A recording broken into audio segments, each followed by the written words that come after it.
Good evening, everyone. Welcome to another Mish-Mashing Battle Lounge with the 2MK team. Today we are, as always, doing what we do every Monday, Street Fighter 5.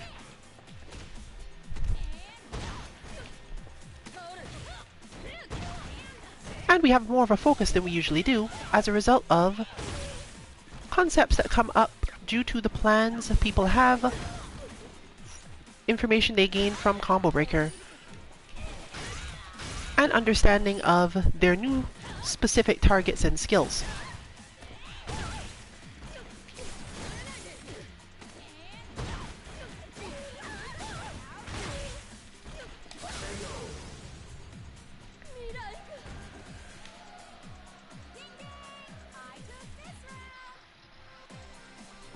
That doesn't necessarily mean I'm going to have a lot to talk about today, though.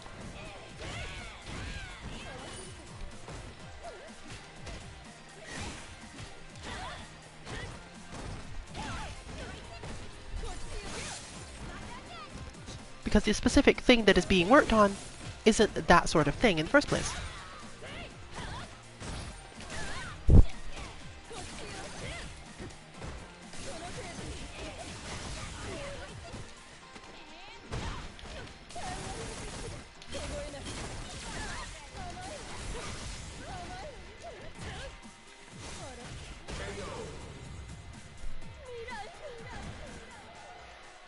But we're starting off with Omni waking me up. Particularly, I'm playing Kolin in order to make that waking up a little more effective.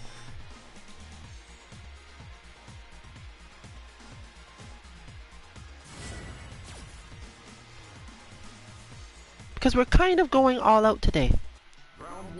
And that has different meanings for different players in the group, but there's definitely some specific stuff that happens based on our targeting, our skills in neutral, etc.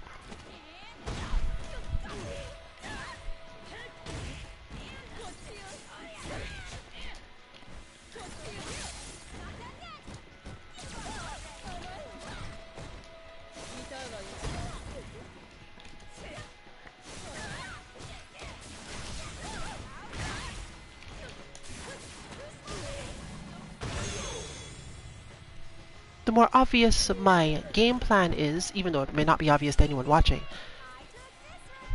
the more likely it is that it's going to be beaten, because as long as your opponent is thinking on the same wavelength that you are at any given point of a match, the offensive player has the main advantage.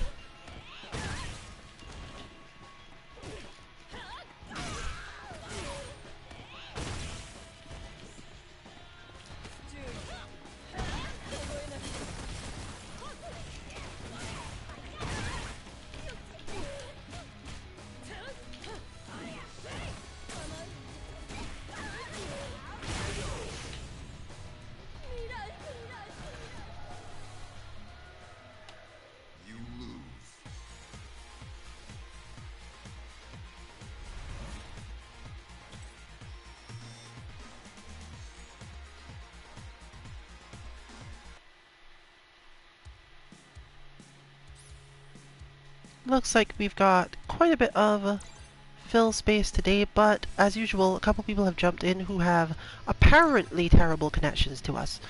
Can't be sure.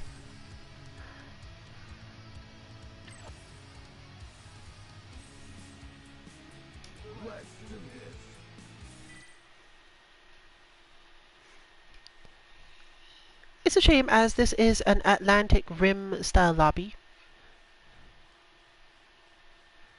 If you are anywhere, if you figure you could get to the Atlantic Ocean within a relatively short trip and have good internet, you can probably join in here and have a decent connection.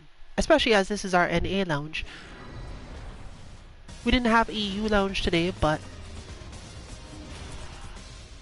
we do seem to have a lot of different stuff going on relative to people trying to get into this game now, possibly because of hearing about Street Fighter 6, and there's definitely been some talk about, oh, this game looks good, so I'm out of practice. Should I play 5? And the advice so far has been middling, but we're not going to give much of any of that. Since, in the end, if you're talking about haven't played Street Fighter in years, the best we can offer you is bots.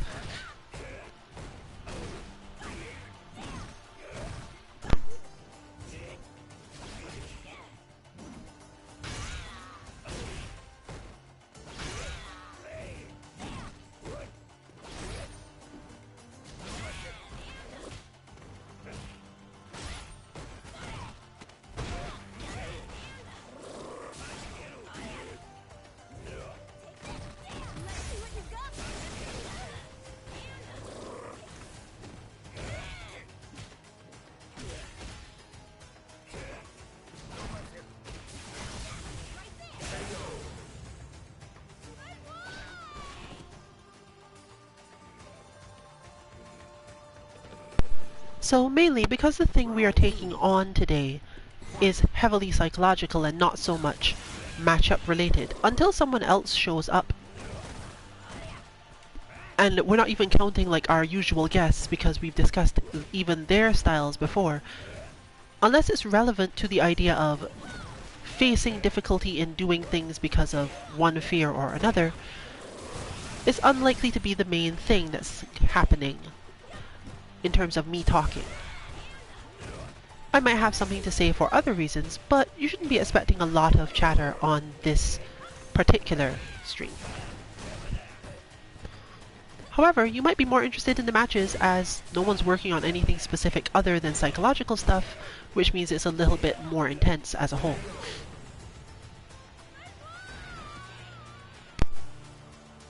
Necalli wins.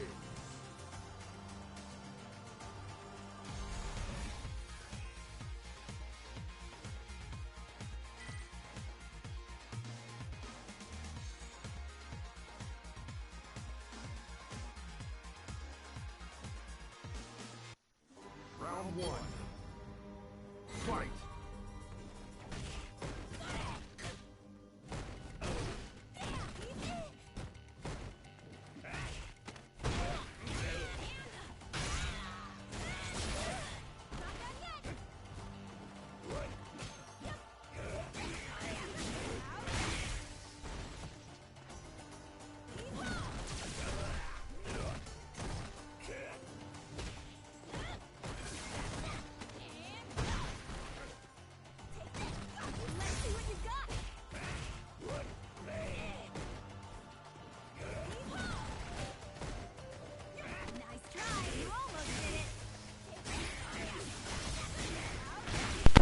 One thing that is definitely interesting is that you can already somewhat see the changes to DWuulfe's flow based on the King of Fighters play.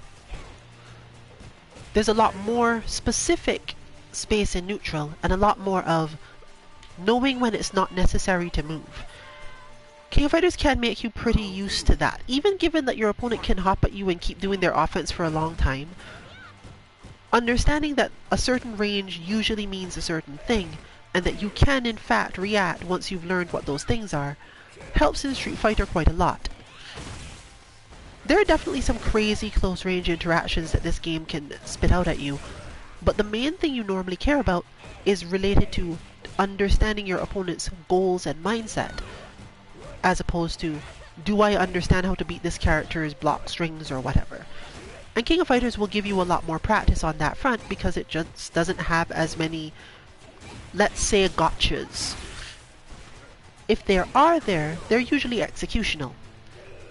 You understand definitely what's happening. Your opponent's ability to trick you into having the wrong reaction to a situation tends to be lower.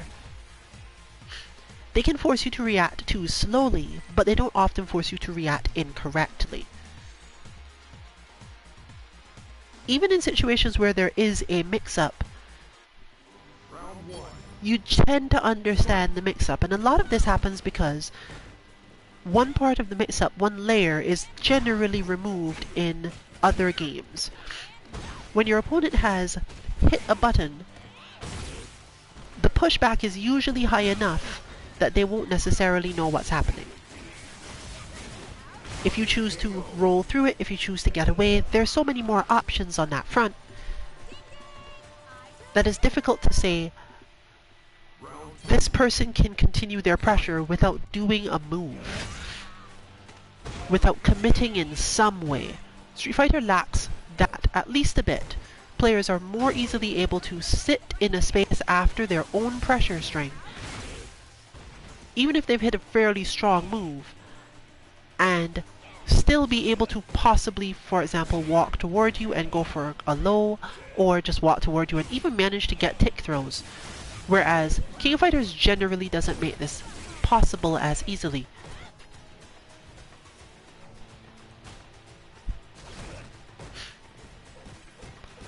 But the interesting thing is that this also happens in Street Fighter, especially when playing neutral well or playing the game at higher levels as a whole.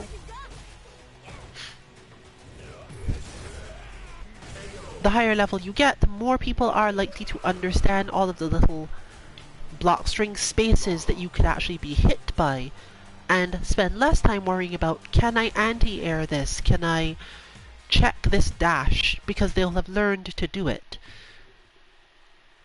And once you've learned to do all those things and have any faith that your muscle memory and your body will handle it, then it's much easier to sit there and not fear the situation.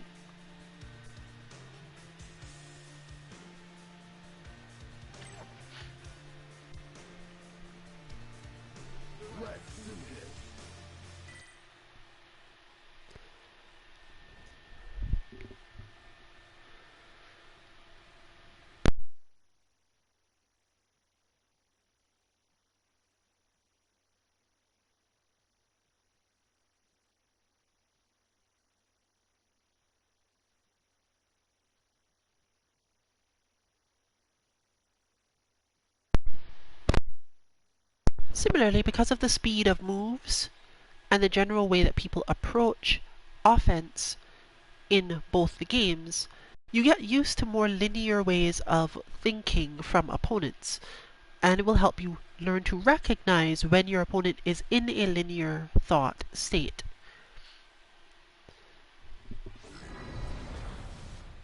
Once you've gotten used to the idea that you don't necessarily have to successfully stop everything to be comfortable in a matchup. You can be comfortable in a matchup while you're losing. And an opponent with only one main strategy that they're willing to employ at least is only beating you because you don't necessarily have time in that matchup, in that moment, to learn how to counter it. But that's what training mode is for. Bot or otherwise, you will often be able to find a way to deal with the problem.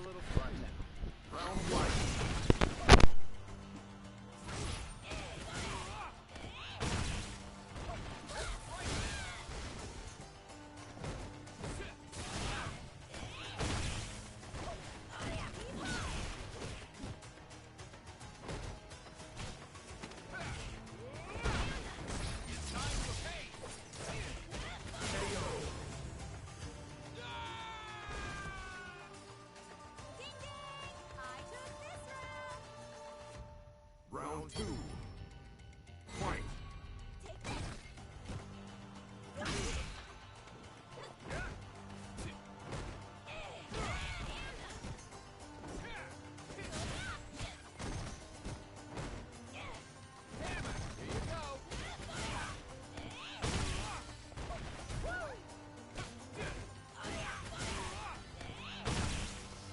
Believe it or not, I'm pretty busy.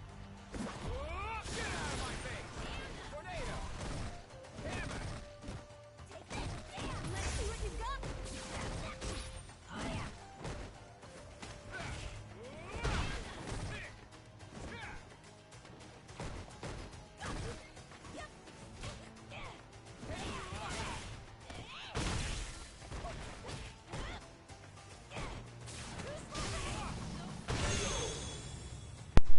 In general, a large part of why we have bots at all is simply to teach people to not fear. They do have other purposes, but in terms of things, for example, like our Units bots, or some of the things you're going to be seeing in our upcoming King of Fighters bots, the goal is not really to make sure that you, the player, have a perfect example of how this character is played. people play characters with different focuses as their first order strategy, and we tend to focus our bots on the very first one, the one you play when you barely understand the character's strengths, or when you are not terribly good at the game yet, but realized you're at low rank, and here's the thing, your opponents aren't stopping constantly. Putting a bot out that does more than that isn't necessarily difficult, but it can be difficult to input it, certainly. So, at the moment, we're not necessarily going to be doing those.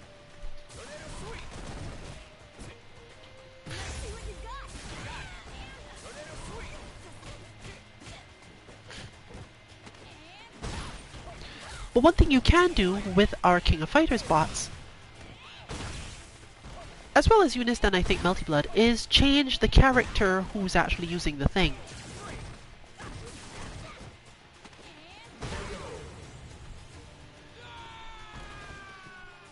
I.e. you can put in our Robert bot or our Yuri bot, hopefully which will soon be available, and then just, especially if it's input really well, change to player character, and the bot will still be in the game, the bot will still be using the same inputs.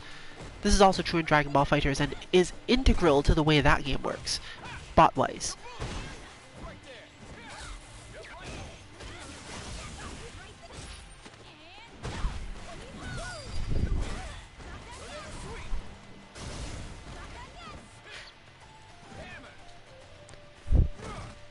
But you can at minimum use this if the bot's function is correct, if it mostly works for the character.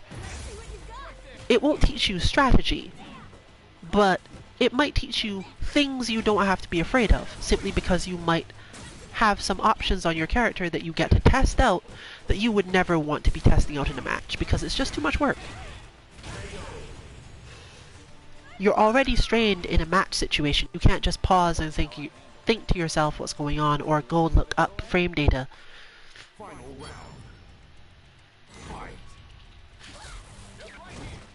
And you can't easily change what the opponent is trying to do by adjusting the bot in some way, which is a lot more viable with the sort of thing we're talking about. And so through this you can learn to fear much less. This can similarly be done when playing against friends, but it does help to have bots available for 1, characters your friends don't play, 2, situations where your friends will adapt around you, but the way in which they will do it takes advantage of a weakness they're aware of, as opposed to a bot that will just literally randomly try stuff and let you randomly try stuff in turn. And of course, your friends will test your reactions, especially because if you're online, there is always the tiny chance that lag has mixed up or messed with your data. This normally works, but for whatever reason you couldn't do it under this level of lag condition in some way.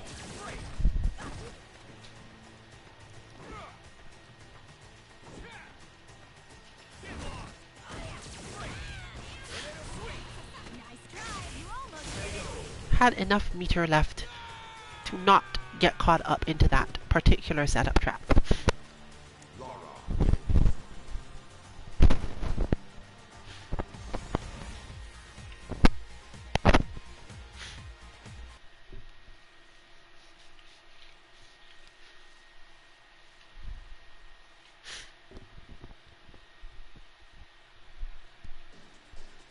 It's showtime.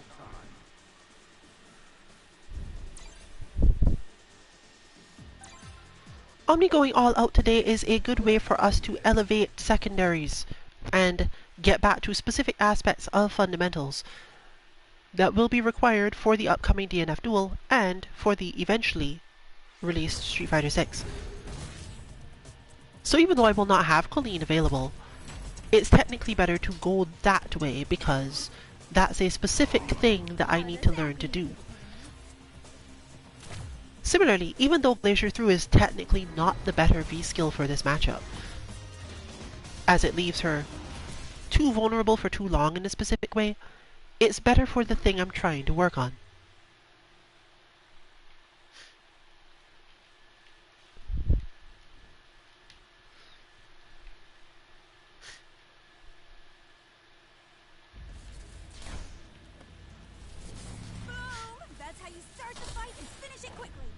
For me, this is a question of becoming completely calm to the point where my intentions become invisible.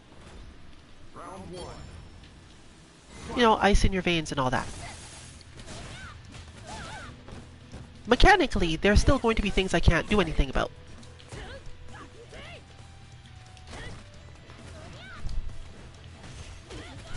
And of course, things where I either minorly mix up something or misunderstand my opponent's intentions. But those are going to happen no matter what. Like, that part of Street Fighter, it happens at literally the highest levels of play.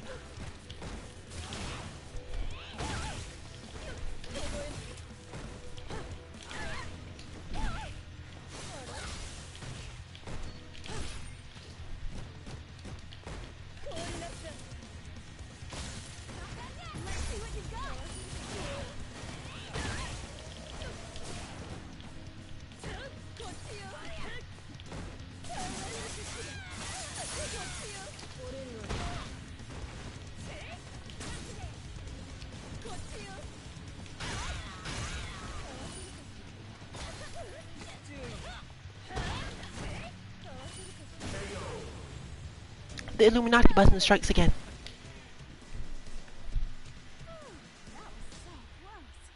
But it slipped at the end there. I thought for a moment, how do I beat my opponent? Rather than, how do I release myself from this state?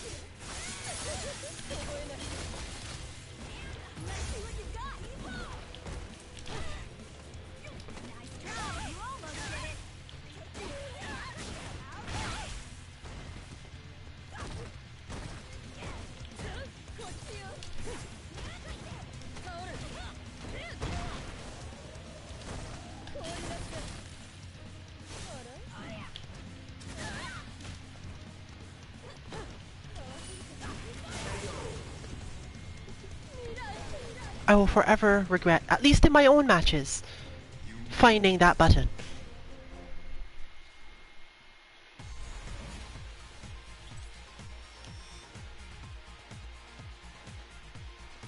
But from my side, I can definitely look at that match and see where that went wrong and correlate it fairly well to the points where I thought I need to do something.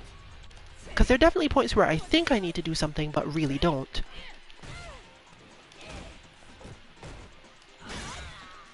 And other points where, that for example, I should have looked at that moment and gone, that's not going to work, is it? I don't really care about that in the first place. That's just damage I'm not really even going to get. And the local around here is full of people who play relatively defensively. So you have to spend a lot more time in the state of not actually pushing forward because they're just going to wait for you and attack, counter-attack fairly strongly once you've done it. It isn't even a matter of making your own offense better, it's that they will avoid the situation in which your offense is even possible to be good.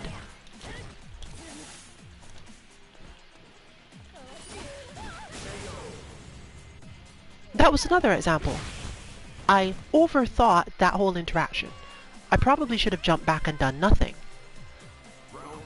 Because I did a reactable move to an opponent who is thinking in terms of positioning themselves for reactable moves.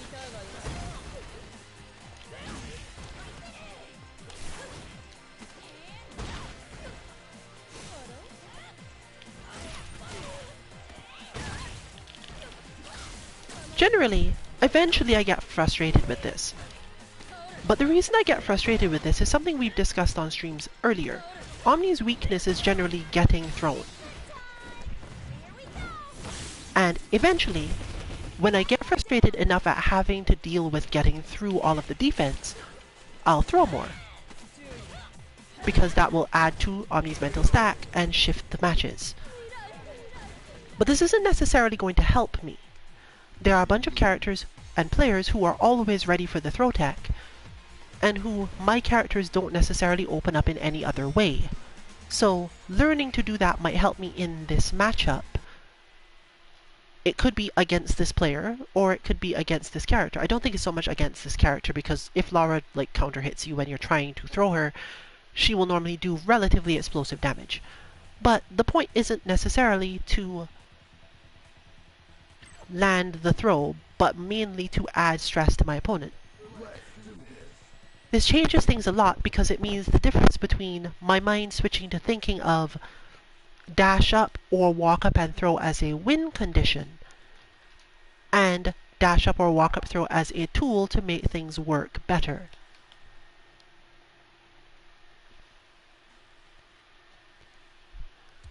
We had content related to this a very long time ago, related mostly to statuses, let's say. You learn to put your opponent into a status by doing one thing or another.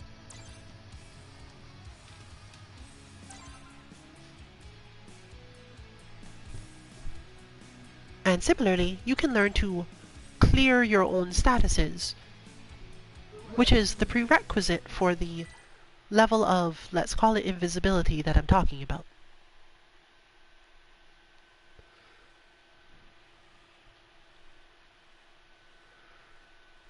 Once you've learned to watch for those statuses, you can see it much more in high-level matches, but they are so good at clearing them that they only blip for barely moments.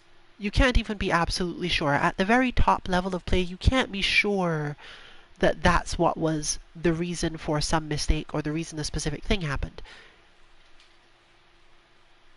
But then when you go back to watch lower level matches or rewatch your own matches when you're not at like Master or Warlord level, it's a lot easier to realize, oh, I did this because I was jumpy, I did this because I became overly defensive and scared of the situation, or simply thought that you were not going to need it against an opponent and then they just did something explosive and you ended up salty because you felt like you proved something, but they just ignored it. Looks like I can have a little fun now. Round one. Fight. This is actually something that comes up more in characters matchups where both characters have both projectiles and advancing moves. Their level of options increases so much, and because you can never be absolutely sure that your opponent won't manage to get their projectile into play in a way that makes your life miserable, you have to constantly think about not leaving them alone for very long, because them not walking toward you isn't a sign of anything. It literally can just be they've decided, well, I'm probably going to get to my best projectile spacing. This works for all zoners, really, but those who have projectiles that cross the screen tend to have even more complex methods for this than others. Space control characters who just have attacks from far away,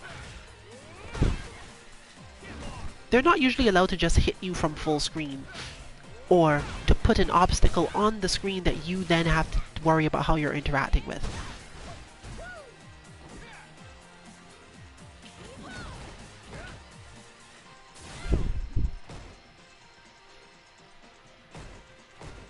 Believe it or not, I'm pretty busy. Oh, get out of my face! And there's another good example. While Cody is on defense in the corner, the chance for that is definitely going to happen. It isn't really a thing that you have to rush. Sure, you could make a mistake and do the super and get messed up, but there's also far too many situations in which you go for it and your opponent figures out some way to avoid the thing altogether simply because they knew you were so in the mindset to use it that they set up the method to get around it. Even better for you is that sometimes the method to get around it, the setup required, is a way to put themselves in danger in some other situation.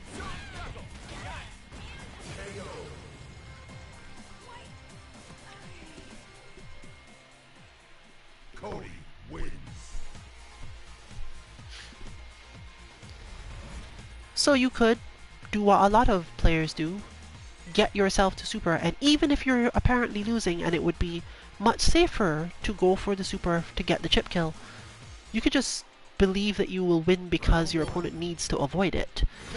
And if you don't win, learn why you didn't win.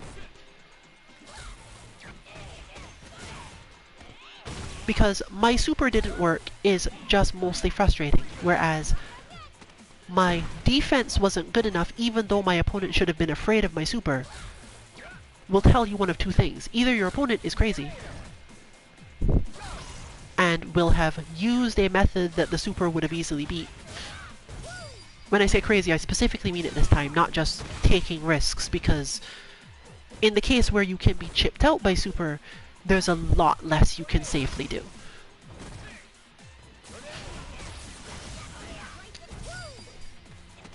So your opponent might be crazy in the sense of just going straight guts and being okay with that. And similarly, it could just be that you messed up. That you had an additional option in your defense that was strong enough to make your opponent not have to attack certain ways. And without being particularly insane, your opponent still beat your defense. That's the sort of thing our bots generally can't teach you, because you're learning physical things against bots most of the time. Psychological things do require you to fight other players. The bots are a good way to start because it's much harder to get to the psychological aspect of a matchup when your opponent is just beating you on the execution level, or your execution is in some way suffering because of stress. Get past the stress first, and then you can realize, okay, I think about this situation incorrectly, therefore I need to improve this thing.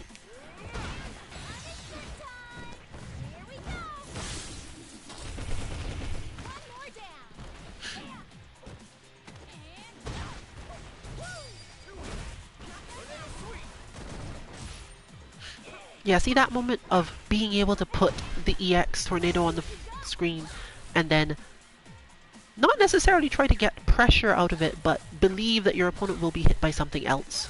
Super important.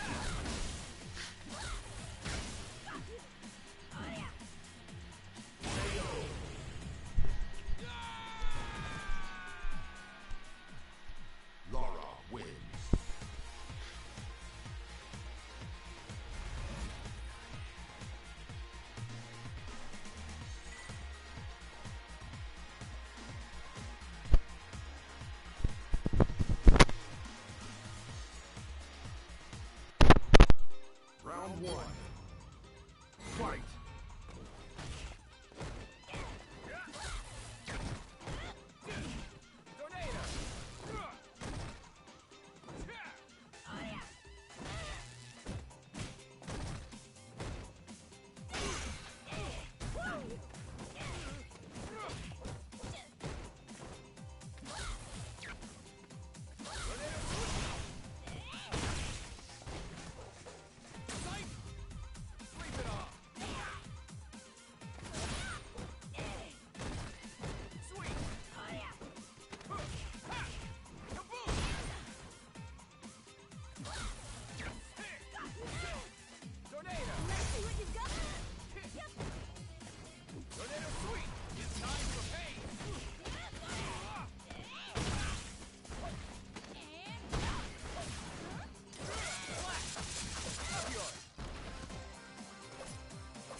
Round two. Fight!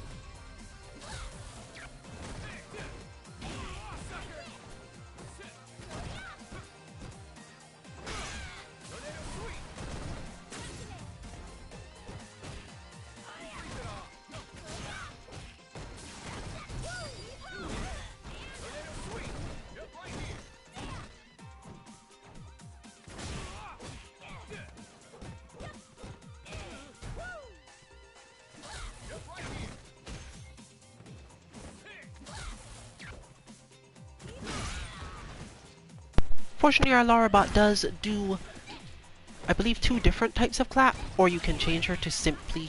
You can easily change her so that she does more than one type of clap, making it easier to study interactions such as the ones you're seeing here.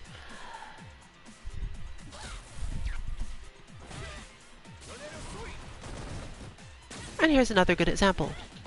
If you fought against your friend enough, or fought against the bot enough, and in some cases just don't care, you can entirely move past that point of thinking, well, this move is going to be a problem for me. It just isn't.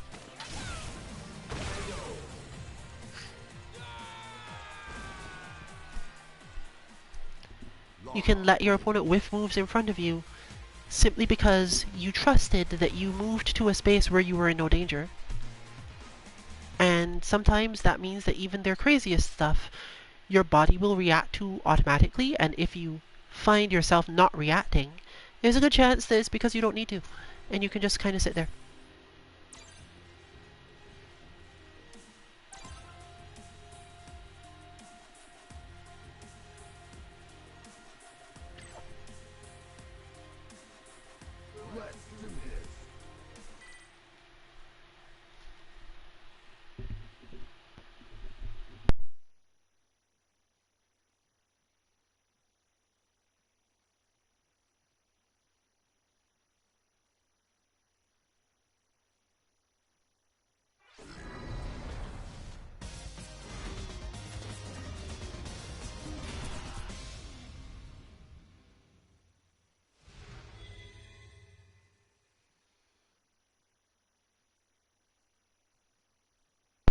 As I've mentioned in the past, I don't necessarily often have a lot to say about other Chun-Li players.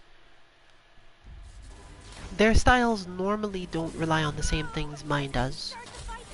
And depending on the effectiveness of pressure against them, you can't necessarily tell the way that they're doing things.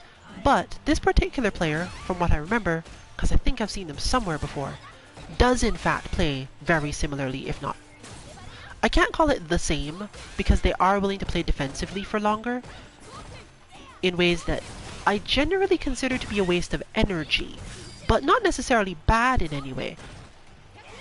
I literally get tired out doing it, in the sense of my focus just dips eventually. Because I don't like doing it, the amount of focus required to keep on doing it correctly is too high.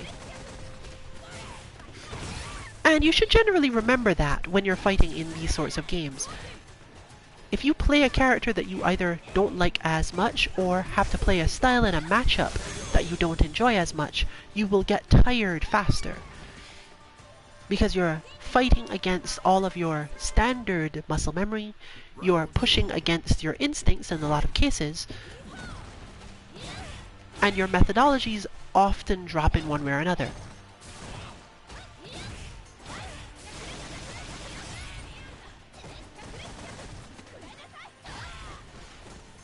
That, however, I should use more. I'm just used to my opponent... Oh, I guess it's because Omni would not have encountered it enough to know you should probably re-reversal yourself out of that. Because Chun has like stuff where she messes with the block stun on things to make moves plus that technically should never be plus. Don't think too hard about it, just whenever you realize that you keep on getting hit and you don't think you're supposed to be hit, it's easier to assume that you should just re-reversal the situation. As she is very much a character who builds up things on the opponent mentally for this purpose.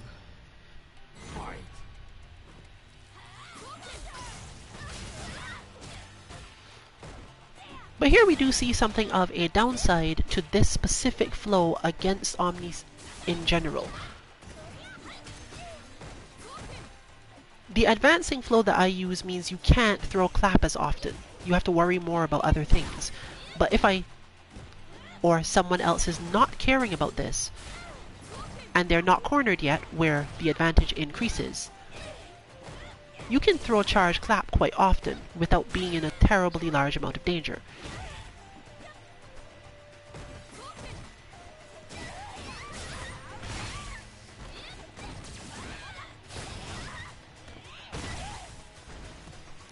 which has all sorts of things that help out.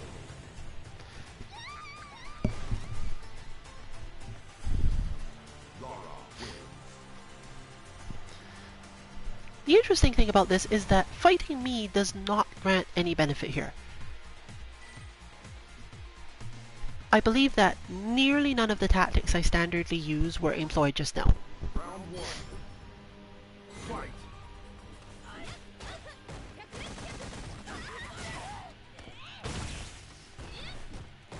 Which is actually possibly giving Omni some stress from the other side. The number of things that need to be done differently because it's not me. There we go. At least that one happened. Is probably a bit. But you can honestly get around this a lot of the time by just thinking of very complex characters like Chun-Li as separate and different characters based on who's playing them. Just outright. Because the more complex a character is, the higher the chances that they will not use all of their tools in a match. Especially if they play a lot of neutral. So, Chun-Li specifically, you might find that the very highest level of player will use everything as best they can, but in general, because the tools that are being used here differ from the tools I use so much, even if you think to yourself, well, she still has them, so I have to care, the player's positioning won't match where they're useful. So you end up with a lot more options for thinking, you know what, this functionally isn't the same character, so I don't have to worry about the same things. Obviously core things like that, where you're just dodging an anti-air so you deal with the situation. All of those matter a lot. But there's another thing that comes up fairly often. I nearly never hit Omni with that, partially because not only is my spacing different, the expectation in many spaces is different.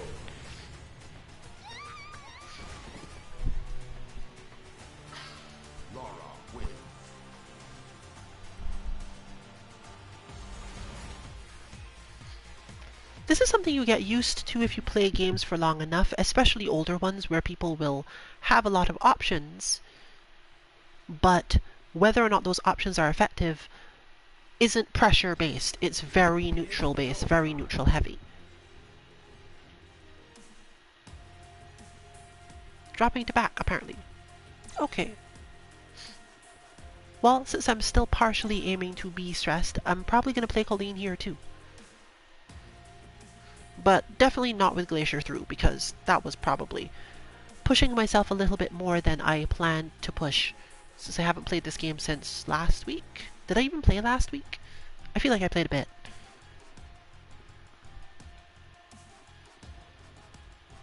Something is stuck.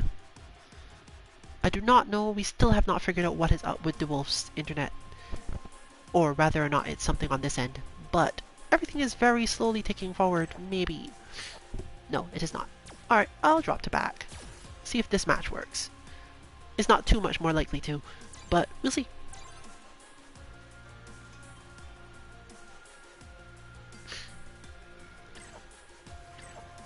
Okay.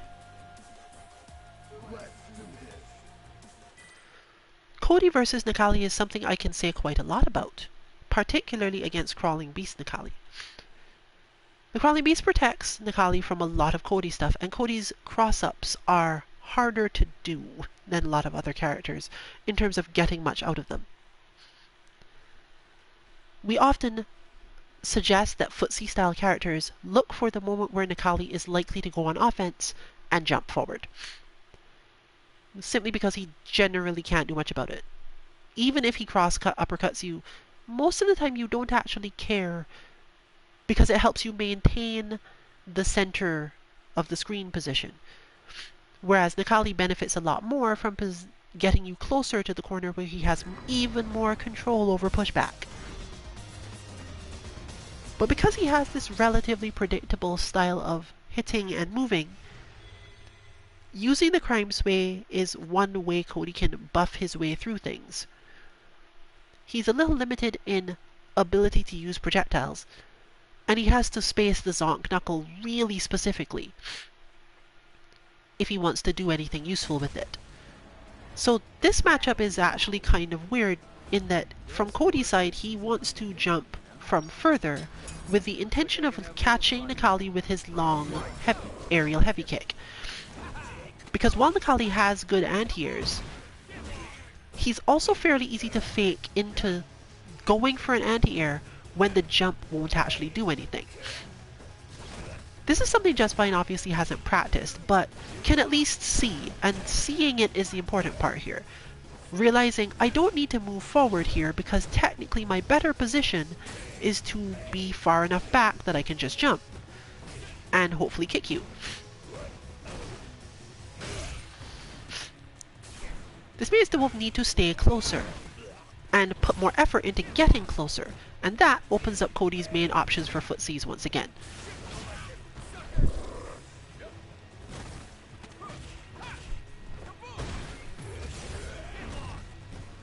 There, for example, was a perfectly spaced Zonk Knuckle.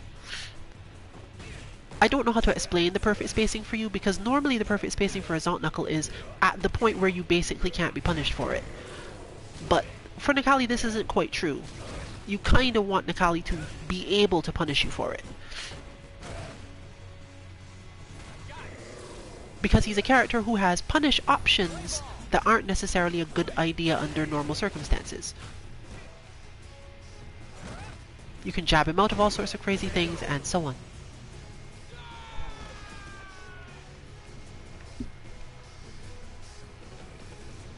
I believe DWuulfe does have a Cody bot though, and the Cody bot's purpose is to teach you how to deal with well-spaced Zonk Knuckles, also to recognize poorly spaced Zonk Knuckles.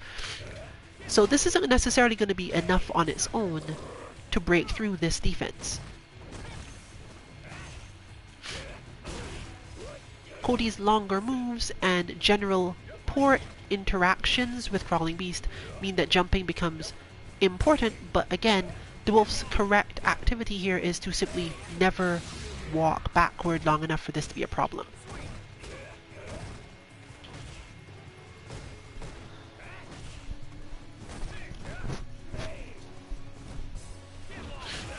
The spacing also means that Cody doesn't have a particularly great anti-air other than, I believe, heavy ruffian kick.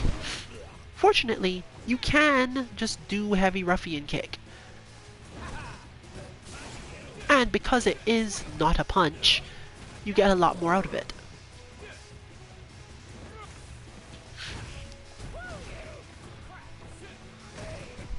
Now this is again a thing that you're mostly relying on when you know that he's so far out that you could jump, but that your opponent has decided they're going to try to get closer by jumping first.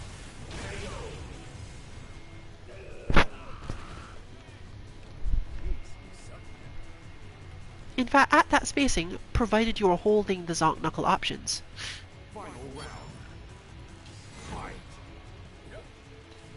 you get a lot of benefit simply out of being able to choose between checking people with a Zonk when they try to advance and using various ruffian kick setup positions to get advantage.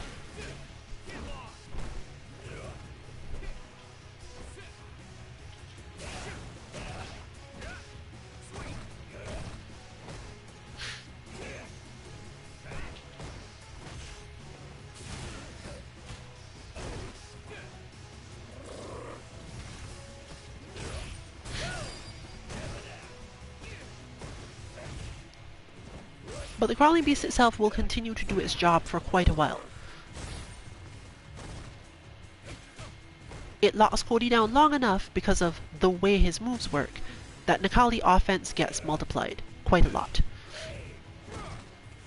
I can't even say you should go for the trade with it, because it doesn't generally work. A relatively linear grounded character simply doesn't have an easy answer to this move that I'm aware of. It moves too slowly, just deal with it as a fireball. Even if you check Necalli, most of the time he recovers in a way that benefits him off of your crumple. And neutral jumping just gets you caught anyway. You can still neutral jump just to take the damage that way instead of having to deal with the Crawling Beast itself. But one of the main things you could try to understand is when the crawling beast is happening, you don't necessarily want to be wherever you were. Dashing out of that scenario is actually often in your favor. Because the main thing the Necalli player is looking for is a way to control where you move to and whether or not you can counterattack them on their advance. And you could just not care. Get out of the way altogether, and you've at least changed the main interaction.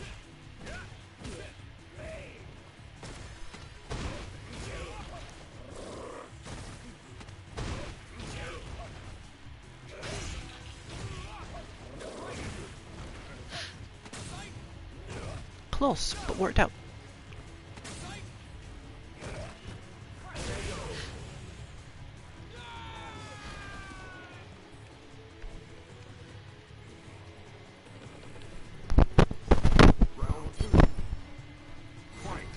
Seems that the sort of day where we go all out, particularly this style of flow, leads to a lot of me talking about the core thing that I was trying to talk about, at least, but more so losing track of time, as we're already close to the end of the standard stream timing. The lounge is probably going to stay open for a while because it tends to stay open for quite a while after our Street Fighter Lounge stream ends. Therefore, if you wanted to join in but didn't think you were going to get the time, or just didn't want to be on stream for whatever reason, feel free to hop in probably now.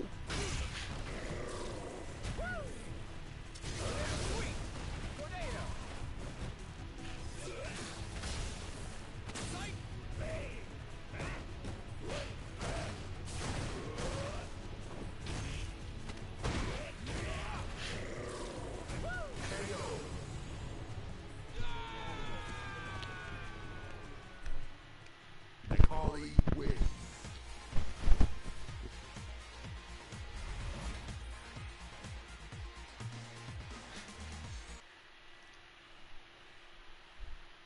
In that case, that was more so an issue of wanting to handle the situation the way you would have to handle it if playing against a very strong player.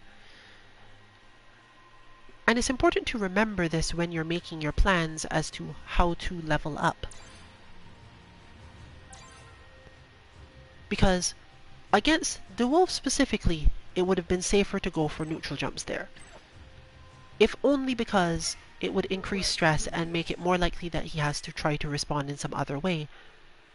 Even forward jump could have helped, but against a serious Necalli player who happened to be doing that, you will just get hit. And depending on how much health you have left, that hit will be basically your end. So, learning to defend in that scenario as best you can regardless is still worth some of your time.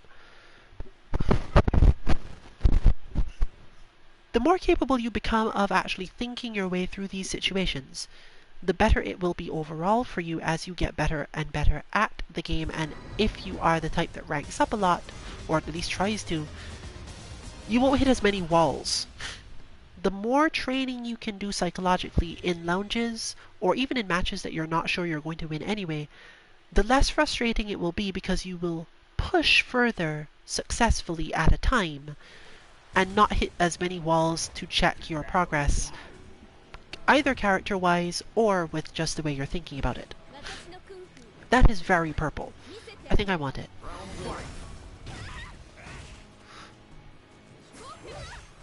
This matchup, psychologically speaking once again, should be relatively easy for our Necalli, because DWuulfe's style of play is really effective against this style of Chun-Li. It's a combination of being bold enough to jump in specific positions, combined with Necalli's better buttons at specific ranges. Even if the opponent is more ready for anti-air raid,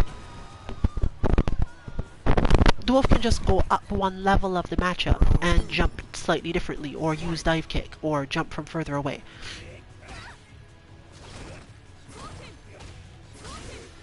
So whereas this matchup can often be practically the bane of his existence if fighting me, because my movement will result in him not being able to do certain things. The biggest threat he'll face here is exactly what you see. Once knocked down, it might get complicated. And obviously that cross-up is just always good. But this round shouldn't necessarily cause any fear. This round doesn't have a meaning in the same way that you'd normally expect it to be. Because it doesn't indicate the part of this matchup I'm good at failed me. It was specifically the part of this matchup where I am weaker, where I know there is a chance to take...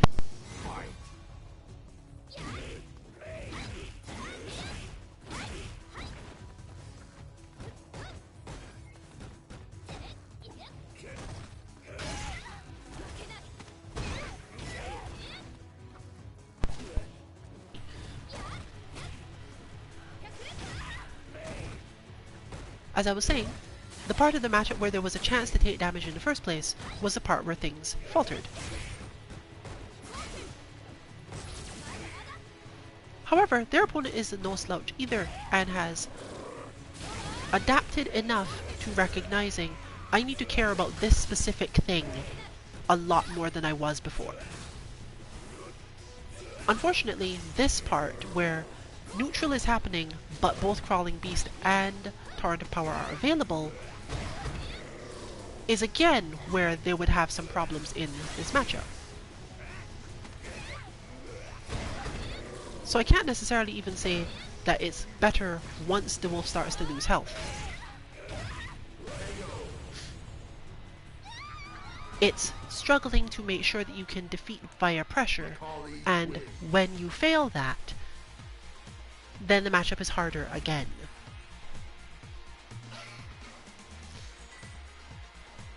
This is a result of playing Chun-Li in a safer way.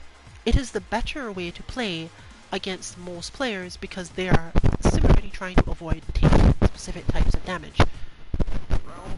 But you generally, in my opinion and expectation, need to take a lot more risks with your lightning kick for this to work on this style of player. Because the lightning kick will at least help you keep them in position. Pressure strings are just something that DWuulfe often ignores.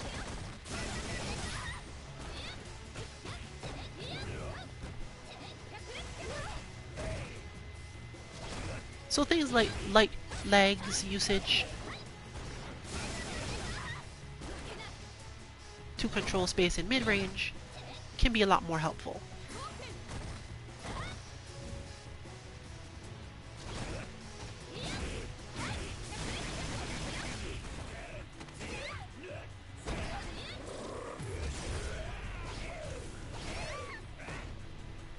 I hate that that setup works as well as it does, but it does. And the Rising Light is fairly obvious, because at this point, DWuulfe has figured out what the opponent is thinking about. This matchup has therefore gone on much longer, and now we have to think about that the other way. But we don't have time to do that today, and I'm probably not going to get much out of the rest of the matchup, so you can assume that our King of Fighters bot that was not released this week, well, was not released last week, will be released in the coming week as we manage to get most of the testing and other things done over the weekend. This one is probably going to be helpful for fundamentals, so we shouldn't have as many problems as before in terms of how to develop it, which is a good sign. You will be able to find that bot when we release it at 2-mk.org, our bot website. And, of course, you can check on our Twitter 2_MK_FGC to know when it has been released, which is normally on a Sunday, around the same time that we stream every other day, 7:30 Eastern Time. Final round. Fight.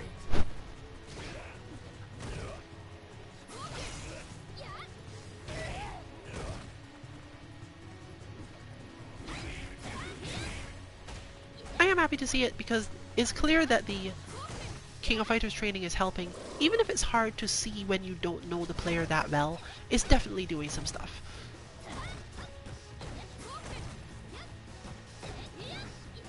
because it forces you to spend so much more time measuring spacing and thinking about whether or not you're actually in danger in a specific situation. I would not have thought that that was going to be a throw.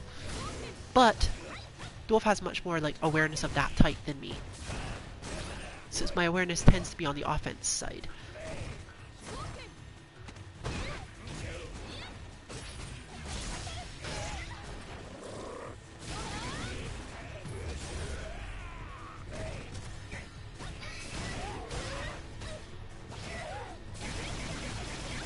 And that alone made this close,